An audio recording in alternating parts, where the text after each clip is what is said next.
我觉得中文的思想非常难。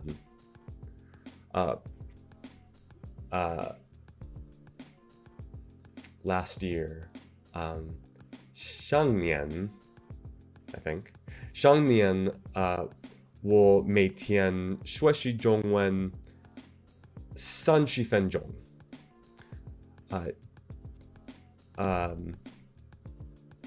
This year, 这个年我学习中文2个小时，每天2个小时。A small number of people are now leading the charge against the polyglot movement here on YouTube. There are people arguing passionately that this is a scam. I'm not one of them. I'm not here to tell you that it's a scam. My analysis of what's wrong with it is quite a bit different. I would compare it to coming on the internet and promising people passionately that if only you adopted a vegan diet, it'll cure your acne. If only you adopted a vegan diet, you can quit all your meds. You'll never have any need for Accutane or any other harmful chemicals that have terrible side effects ever again. You won't have to spend $20 a month on expensive soaps and gels. You'll have clear, perfect skin if you just eat a vegan diet like me. There are so many people who will say to you, if you dare to criticize this type of movement on the internet, this type of marketing scheme, this type of community on the internet, there's so many people say to you, what's the harm? It's warm, it's friendly, it's positive, it's encouraging. People need encouragement. People need encouragement to get out there and try. People need encouragement to try improving their diet, improving their exercise, improving their sleep. And you know, if that doesn't work and it doesn't cure your acne, at least you tried.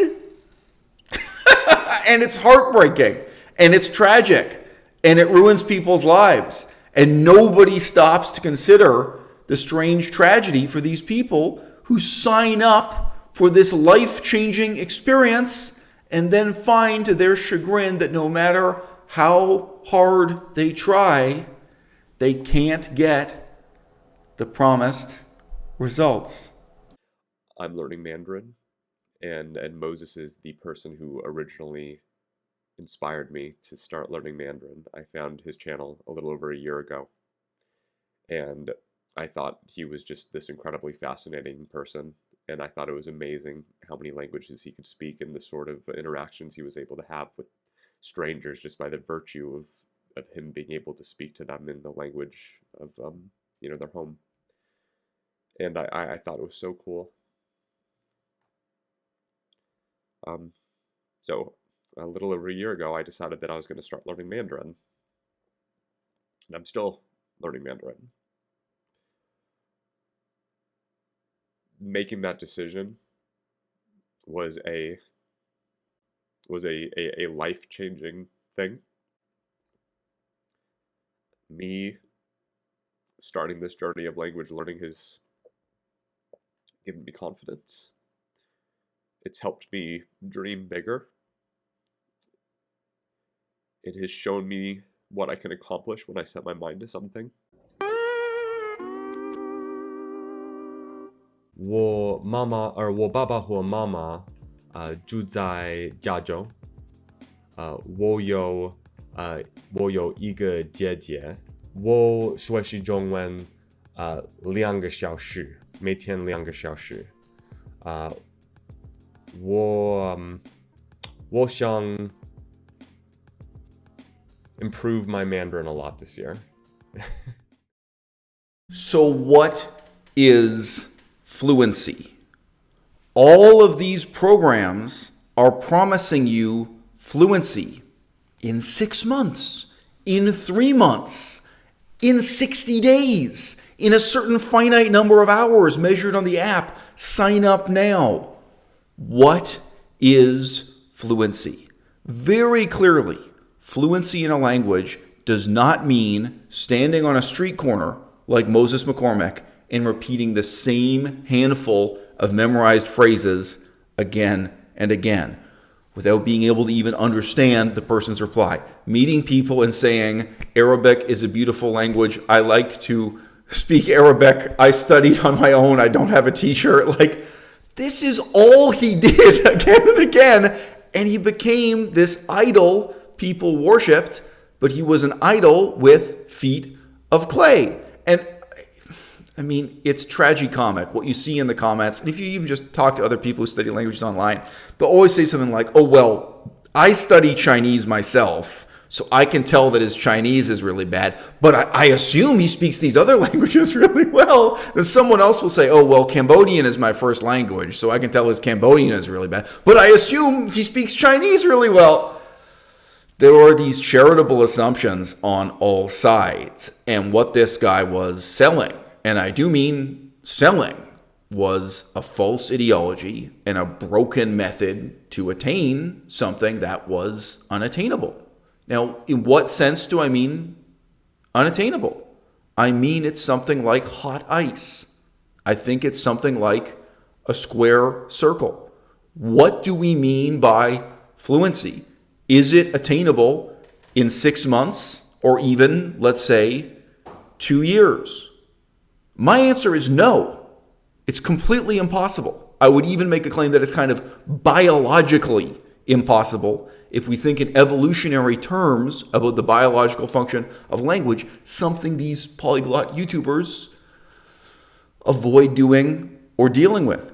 Can you memorize enough Japanese to pass an exam, the JLPT standardized exam, in 2 years? Yes. Can you memorize enough Chinese to pass the standardized HSK exams in 2 years? Yes, but you can't have fluency, right? What is fluency? English is my first language. I can take out a newspaper right now, a newspaper that was published today, and I can leaf through it. I can read you an article I've never seen before, with no preparation, no dictionary, no checking my phone, no awkward pause. I can read you aloud pieces of an article, and then I can pause, and I can make spontaneous commentary, original commentary, and I can turn to my girlfriend off camera and ask her opinion, and she disagrees with me in that language, and we can talk about it, and then I can say, oh, well, this is the next thing the article says, all right? I can go through a newspaper article with no preparation I've never seen before, and I can talk in a meaningful way about its content. I can dispute it with original vocabulary, original sentence constructions made up on that spot. Can you do that in any language other than your mother tongue? And if so, how many years did it take you to get there? Do you think Moses McCormick, do you think Laoshu, 55,000, this famous YouTuber, do you think he could take out a Chinese newspaper and read the news in Chinese and comment on it that way? For yourself at home, even with a language as closely related to English as German, if you speak absolutely no German today, you're born and raised speaking English, how close do you think you could come to that standard of fluency in German in just 2 years? If you worked your ass off, if you worked so hard every day, after 2 years, do you think you could hold up a copy of today's German newspaper and sit here on YouTube and do analysis and commentary in German, in French?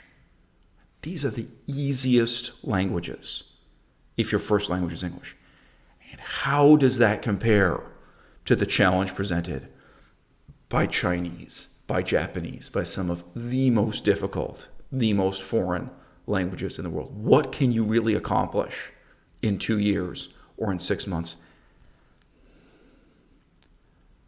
And I understand that people are eager to lead a more meaningful life. And they latch on to this image of a new and better life presented to them by the polyglot YouTubers. And they want to sign up and they say, me too. And there's something moving, and it's childlike in its pathos, okay? They want to be somebody more sophisticated, more cosmopolitan. But are they really willing to examine what their desires are? Because a whole lot of these people are motivated by money, fame, power, respect, sex. You think sex isn't a part of it? Just scroll through the titles of Laoshu's videos. I don't even have to add commentary on that front. How many of these people are dreaming of flying away to Japan, where suddenly they're just so much more sexually attractive to all these Japanese men or all these Japanese women that they had to struggle to get a date growing up in Chicago, but then they fly to Japan and they're the one black guy who speaks Japanese and everyone wants to sleep with them. You don't think that's a fantasy being very consciously and intentionally packaged and presented to the audience by Laoshu? You don't think there are white guys who think if they learn to speak Thai and fly to Thailand, if they learn to speak Vietnamese and fly to Vietnam, and what? For every pot, there is a lid somewhere in the kitchen. For some people, they're thinking about going to Brazil. For some people, it's Africa. But yeah, when I list off those motives, money, fame, power, respect, sex, not necessarily in that order. For a whole lot of these people, it's sex, it's sexuality. There are women who are not too terribly good looking in this world, and they look at someone like Lindy Botes and they think she's become famous, she's become admired, not because of her looks, but because she has this amazing accomplishment in language learning. That could be me too. I could be the apple of every man's eye in Korea if only I hit the books and learn Korean. This is catering to some of the baser motives in human nature. And look, I don't think anyone has presented this as a get-rich-quick scheme. But it is very obvious that for many of the YouTubers peddling this trade, that's exactly what it is. Many of the people who came on the internet promising you that you could cure your acne if only you got on the same diet that I'm on right now, by the way. I happen to eat a vegan diet. I just don't believe it's the cure for acne. Throw away your Accutane. Throw away your tinctures. Throw away all the medical advice you've ever seen or read. The cure is this crazy diet you've never heard about. All right? A lot of those people didn't start out motivated by money. They started out inspired by what they considered sincerely enough to be their own miraculous results. Right? And that's the most pathetic part of all. Right? There are people who are so deluded that they really think they became fluent in Chinese in 6 months. There are people who go and memorize a couple of set phrases and film themselves for YouTube in a Chinese restaurant saying those set memorized phrases again and again, and they delude themselves and they delude their audience into thinking they're fluent, that they become fluent in 6 months or 2 years or whatever it may be. Okay? Those who are deceived themselves are the most pitiable of all. But this happens in successive stages. Okay? Some of them started off sincerely enough, just wanting to share their miraculous results with the audience. Never entered their minds they'd be making money out of it. But then that YouTube money starts coming in. And then the brand deals start coming in. And then the partnerships start coming in. And then you publish an ebook, pay $5.99 to download a PDF, right? Maybe you start getting your own line of branded products. Step by step, what started off as sincere becomes commercialized. And it's very important to recognize at step one that even when it was sincere, it was complete bullshit. The promises being made by polyglots are just as biologically impossible as me promising you that you can cure your acne with a vegan diet. And you can only really appreciate that if you think about biologically what acne really is, not just its appearance on the surface, right? And so having talked about what fluency is in operation, as you might demonstrate it in a YouTube video, working with a newspaper, let's just think for a second about what fluency means biologically. Okay. The cavity in my skull that I use to form these complex sounds did not evolve for the purpose of human language. Okay? The shape of our mouths, just like the mouth of a wolf howling at the moon, as different as that may be, a wolf also has a long snout, right? But what we have in common is that when a wolf is a little baby, is a little infant, it drinks milk from its mother's breast. Crabs don't do this. Snakes don't do this, right? The brotherhood of mammals is that we all evolved to breastfeed. And then one way or another, we have to have this special structure with the shape of our lips and the roof of our mouth, which is designed to form a latch for breastfeeding. That is what we're evolved to do. That is crucial to our survival.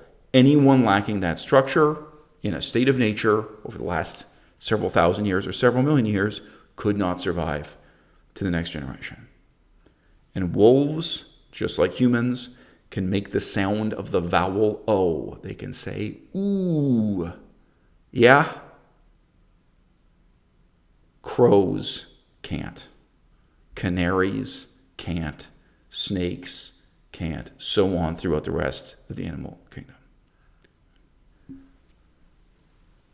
And we have adapted this very strange innate ability to drink milk into an ability to communicate with our own mothers that is learned while we're cradled in their arms breastfeeding.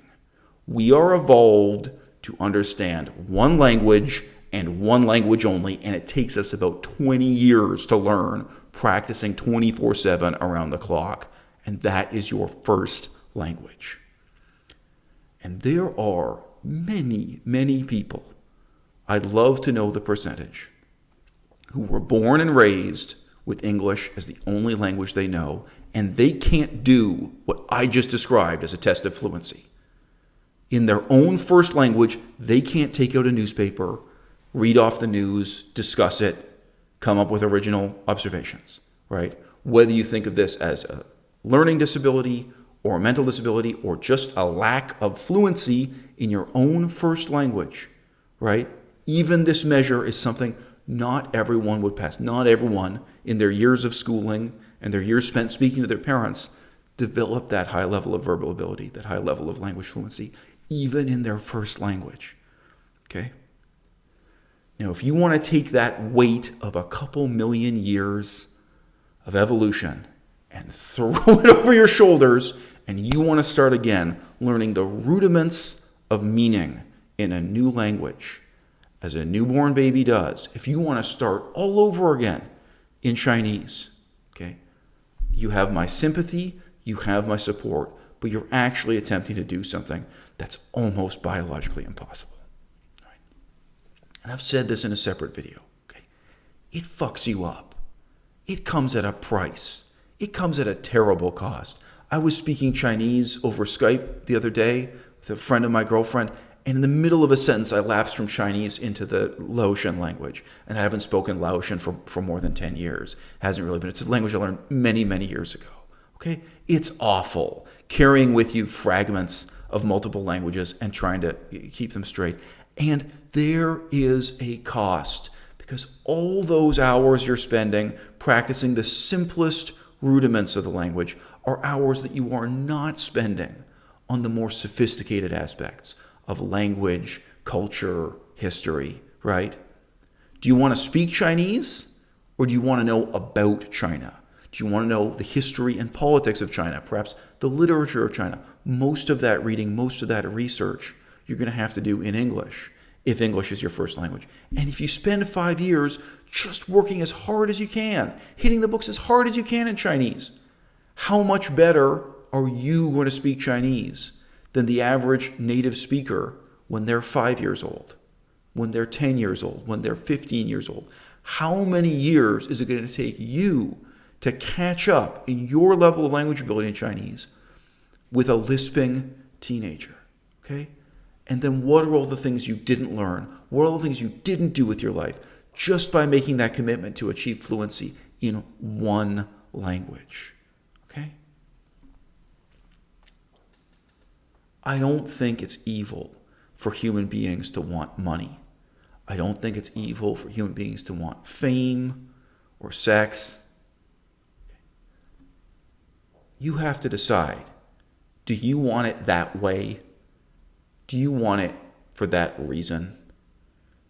Do you want to sleep with that woman or that man because they're the kind of person who would sleep with any black guy who happens to speak Japanese? Or they would sleep with any white guy who happens to speak Thai? Is that who you want to be? Is that what you want to be rewarded for? This sick thrill that Laoshu, I think for the first time, he really commodified this as a form of entertainment for the world. This thrill of, oh wow, I can't believe it. You're a black guy, but you speak Cambodian. He speaks very, very poor Cambodian. He speaks just a few words of Cambodian. But nevertheless, these people just have incredibly low standards for him because he's a black guy and probably also because of the way he dresses. I mean, frankly, if he were a white guy wearing a nice suit and he spoke Cambodian, people might ask, oh, so what? Were you with the military in Cambodia? Oh, did you do humanitarian work in Cambodia? Were you a Christian missionary? Well, there are a lot of white guys who speak Cambodian. Or are you a white guy who got married to a Cambodian? It wouldn't be that surprising. And they'd have higher expectations. Believe me, I've been in that situation.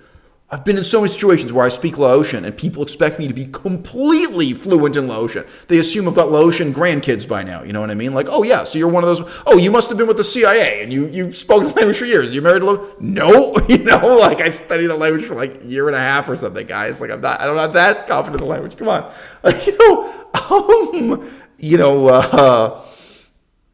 A lot of this reflects, the bigotry of low expectations. And it is bigotry, pure and simple. If you go to his channel and search for the words black guy, and then scroll through the channels, or black man, just scroll through the names of his videos. Think about what it is he's commodifying. Think about what it is he's commercializing, really. And a lot of them make references to the women especially being amazed or being...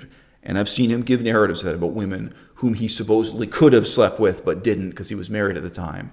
Japanese women and so on who wanted to sleep with him because they were so impressed that he was a black guy who spoke Japanese.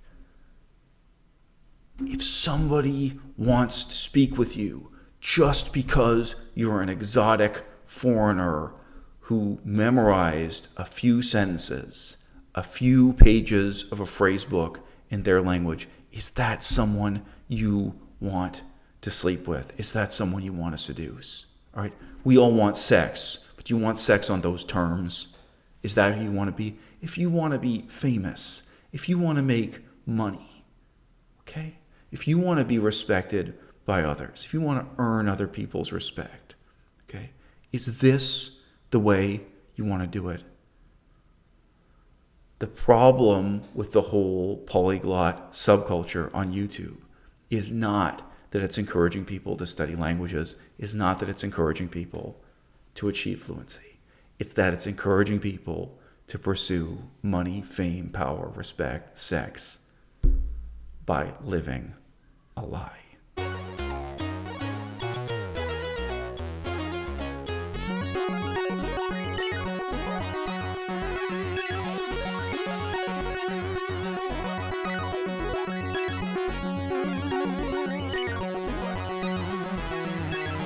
Maybe we can practice doing financial together.